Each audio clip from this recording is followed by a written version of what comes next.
Hello everyone, welcome to C S solution. आज की इस वीडियो में रिमेनिंग क्वेश्चन डिस्कस किए जाएंगे। इससे पहले दो पार्ट अपलोड हो चुके हैं जिसमें 45 क्वेश्चन डिस्कस कर दिए गए हैं। Okay, let's begin with the question number 46। The capability of the computer system related to thinking, reasoning and learning is called. Option number C, artificial intelligence is the correct answer. 47. Which of the following is not an AI application and research area? Option number B, binary logic is not an area is not an AI application and research area.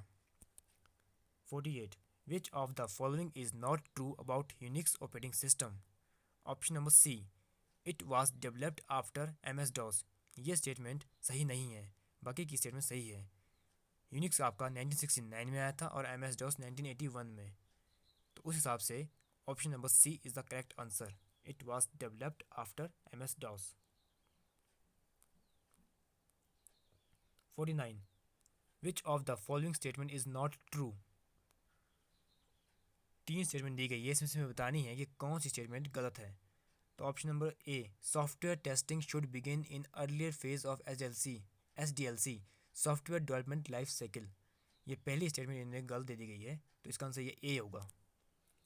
50. Which of the following term or phrases is related to compilation? Parsing, syntax, direct translation, code optimization, all of these। ये तीनों ही compilation के part हैं। तो इस हिसाब से option number D, all of these is the correct answer. चलिए थोड़ा सा और समझते हैं इस कंसेप्ट को। What is a parsing? Parsing is the second phase of the compiler design process that comes after lexical analysis. It analyzes the syntactical structure of the given input. It checks if the given input is in the correct syntax of the programming language in which the input has been written. Syntax direct translation. It refers to a method of compiler implementation where the source language translation is completely driven by the parser. Third है code optimization. The code optimization is a program transformation technique which tries to improve the intermediate code by making it consume fewer resources, that is CPU memory. 51. Which of the following is a system software? Compiler, microprocessor, editor. Compiler and editor both are system software. इस हिसाब से option number B will be the correct answer, 1 and 3rd. 52. Which of the following is the value of n raised to power 0 where n is the non-zero integer? Anything power 0 is equal to 1. So that option number B is the correct answer, 1. 53. Without converting the following binary number into decimal, tell which of the following binary number is surely wholly divisible by decimal 8. Option number B is the correct answer. इसकी एक hint है, अगर आपके last के digit continuously 0 0 हो तो वो आपका 8 से डिवाइड हो जाएगा, इसलिए आपका बी आंसर सही होगा। 54.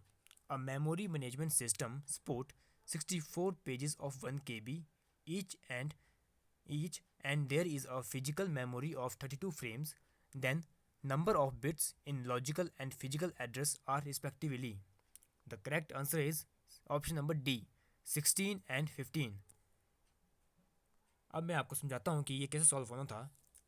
इसमें दिया गया है 64 पेज ऑफ 1 KB।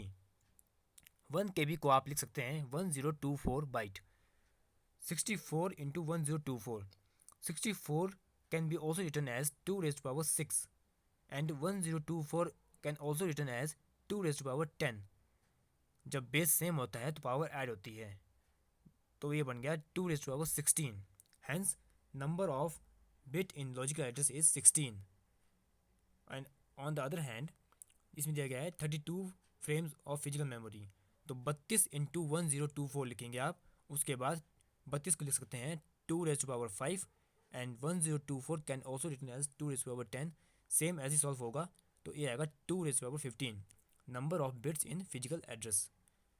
इसलिए option number D is the correct answer, 16 and 15। 55.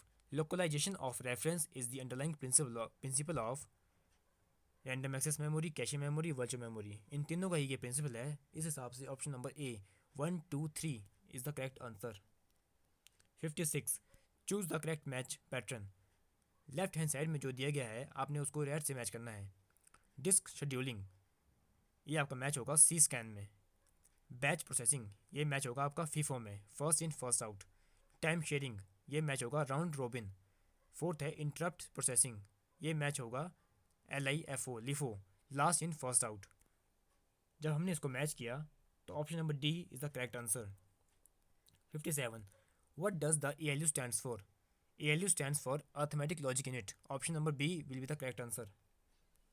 58, a communication channel takes dash seconds to transmit a file of 2 lakh character encoded in a 8-bit encoding system scheme at a data transfer rate 4000 bits per second bps।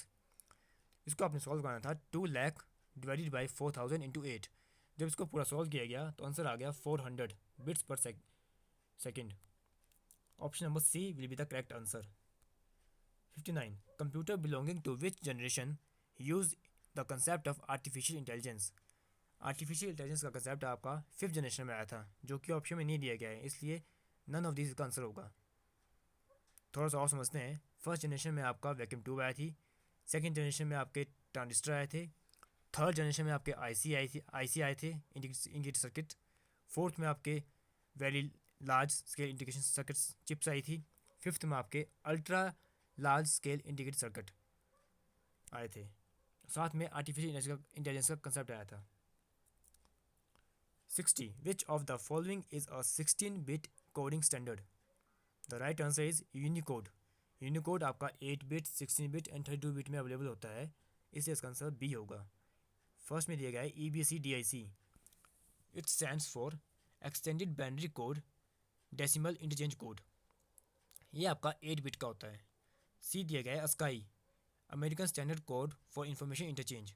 ये आपका 7-bit में भी होता है और 8-bit में भी होता है, लेकिन क्वेश्चन के हिसाब से इसमें पूछा गया है 16-bit। The correct answer is unicode, option number B. 61, in C language the time a variable comes into existence in memory is determined by its, इसका सिंपल आंसर था scope, option number B. First दिया गया data type.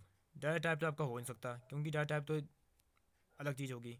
इसमें पूछा गया है times, कि जब आपका वेरिएबल मेमोरी में इसकी एग्जिस्टेंस कब तक रहती है, तो वो स्कोप की वजह से रहती है। Storage class, what is the storage class. The storage class for a variable determines it's visibility and life time. What is a visibility? The visibility of a variable determines the module of the program that access the variable. On the other hand, the lifetime of the variable determine the duration how long the variable is active. What is scope? Scope defined how long the variable lives or where the variable exists. दो तरह के variable होते हैं, एक local variable, एक होता है आपका ग्लोबल वेरिएबल। लोकल वेरिएबल वो होता है जो आपका विद इन क्लास या विद इन फंक्शन में डिफाइन किया गया है, उसका स्कोप भी वहीं तक है। लेकिन जो ग्लोबल वेरिएबल होता है उसका scope throughout the program होता है until the program is execute completely. Question में ये पूछा था the time a variable comes into existence in memory is determined by, the direct answer is scope. 62, which of the following is DMA data transfer?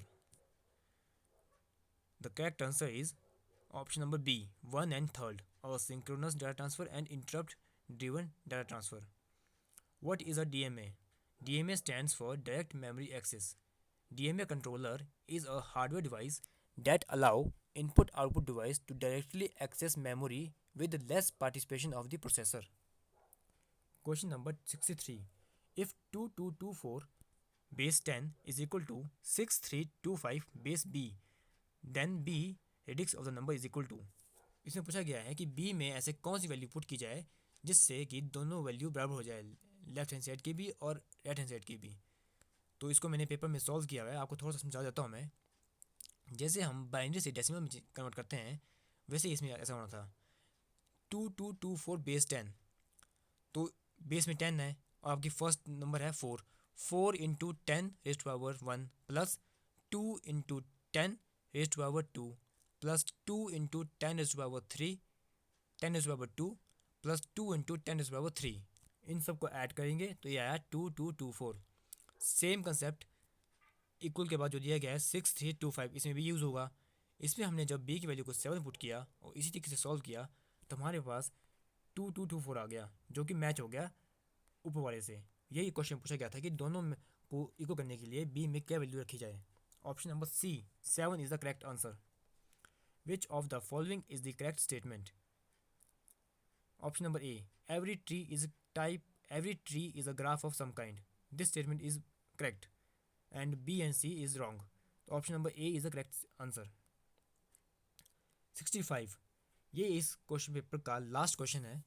Which of the following can not be binary equivalent of decimal number 989389872829.0625। ये बहुत ही lengthy question था, लेकिन इसको simple तरीके से solve करने के लिए इसमें डायरेक्ट हिंट है। लेफ्ट हैंड साइड में जो नंबर दिया गया है इसमें सबसे फर्स्ट डिजिट है 9 और 9 का बाइनरी नंबर होता है 1001। और जो हमने ऑप्शन में मैच किया पॉइंट से पहले 1001 किसी में भी नहीं है, तो इसलिए इसका आंसर होगा none of above. Option number D is the correct answer. इसी के साथ ये पूरा पेपर सॉल्व होता है पीजीटी कंप्यूटर का, जो कि HP ने कनेक्ट करवाया था 11 जनवरी 2022 को। अगर आपको किसी भी क्वेश्चन में डाउट है तो आप टेलीग्राम चैनल को ज्वाइन करके उसमें अपनी क्वेरी भेज सकते हैं।